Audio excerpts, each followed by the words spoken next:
Good afternoon. Some 4,500 people gathered in Barcelona yesterday to demonstrate in support of Palestinians.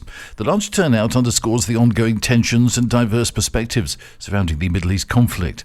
At the same time, Barcelona's Jewish community held a commemorative event marking the first anniversary of the October 7, 2023 Hamas attacks on Israel. The attacks carried out by Hamas and other armed groups from Gaza resulted in 1,195 Israeli deaths and 251 kidnappings, triggering a war that has caused widespread devastation. The Jewish community of Barcelona issued a statement expressing the purpose of the event as a way to transform the pain from last year's tragic events into strength and unity.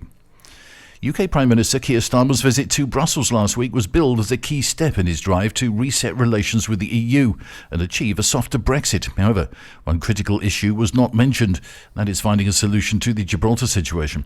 Since 2020, London and Brussels have tried to negotiate a post-Brexit solution for the ROC that keeps the border open between the territory and Spain. An agreement for a treaty has been broadly agreed, but a few key issues have prevented it from being signed so far.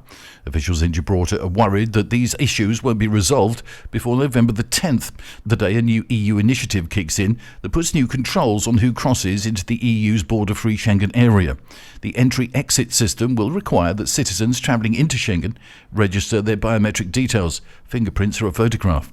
For the thousands of people who live in Gibraltar and Spanish citizens in Andalusia, an open border is critical to the economy. There are currently 15,000 registered EU citizens who are permitted to work and have their rights protected in Gibraltar. Hundreds of people gathered outside the Tivoli amusement park in Benalmádena over the weekend in the first public demonstration demanding the reopening of the site, which has now been closed for some 4 years. The protesters sang "Yes, We Can" to the tune of Tivoli, demanding an end to the 4-year closure. And the tradition of building the tallest human towers has returned to Tarragona in a spectacular biannual competition, drawing thousands of spectators. Pictures show crowds packed into the city to watch the Catalan tradition as competitors defied gravity and formed the towers.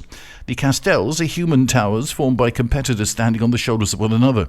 Teams of up to 500 men, women and children compete to build the tallest tower, which can be as many as 10 levels high.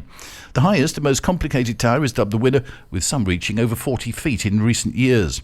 The Catalan tradition, dating from the 18th century, was inscribed on UNESCO's Intangible Heritage of Humanity back in 2010 and was described as an integral part of Catalan cultural identity.